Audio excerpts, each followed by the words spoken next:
सार्थ तुकाराम महाराज गाथा अभंग 775। ठेविले जतन करुणिया निज धन, जया पासव उत्पत्ती ते बीज धरले हाती।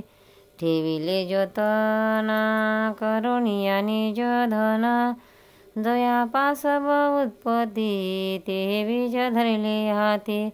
निवडिले वरडा भूस सार आहे न जिन्नस, तुका म्हणे नारायण भाग संचिताचा गुण।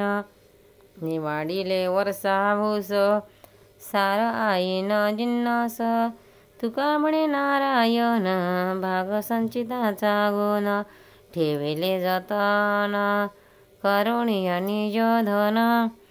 अर्थात तुकाराम महाराज म्हणतात, निज स्वरूपाचे नारायण रूपी धन मी सांभाळून ठेवले आहे। ज्यापासून सर्व जग उत्पन्न झाले व वाढले ते बीज मी हस्तगत करून ठेवले आहे। सर्व आधीचे असत जड भूस नाहीशी करून सारभूत वस्तू म्हणजे देव तो मी निवडून ठेवला आहे। नारायण हा माझा भाग्यास आला, हा माझा सुकृताचा गुण आहे। सार्थ तुकाराम महाराज गाथा अभंग 776।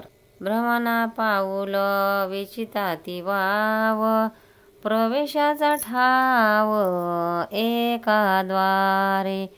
भ्रमणा पाऊल विचिताती वास, प्रवेशाचा ठाव एका द्वारे। सारथी पाऊले विठोबाचे जेवे, कोणी न विसंवावे क्षण भरी। सारथी पाऊले विठोबाचे जेवे, कोणी न विसंवावे क्षण भरी। सुलभ हे केले सकळा जीवन, हुकावेची कान न लगे काही।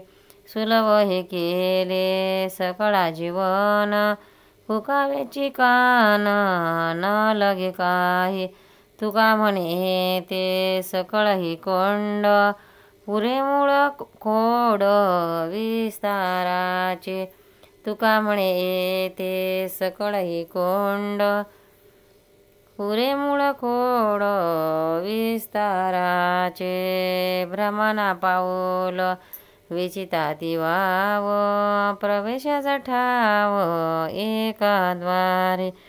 अर्थ तुकाराम महाराज म्हणतात, सर्व जग भ्रमले आहे, त्यामुळे नाना साधनांच्या मार्गाने लोक पायपीट करतात, ती व्यर्थ जाते। हरिरूपी मुख्य ठिकाणी जाण्याचे दार एकच आहे, ते असे की विठोबाचे पाय हे सारभूत आहे। जियाच्या ठिकाणी ते जपून धरावे, ते क्षणभरही दूर करू नयेत। कलियुगात सर्वांना जगण्याचे सोपे साधन हेच केले आहे, म्हणून गुरु करून कान फुंकून घेणे म्हणजेच कानमंत्र घेणे वगैरे काही आवश्यक नाही। हे पाय सर्व जगाच्या विस्ताराने मूळ बीज आहे, म्हणून या ठिकाणी सर्वांनी इच्छा पूर्ण होते। तुकाराम महाराज की जय, पंढरीनाथ भगवान की जय।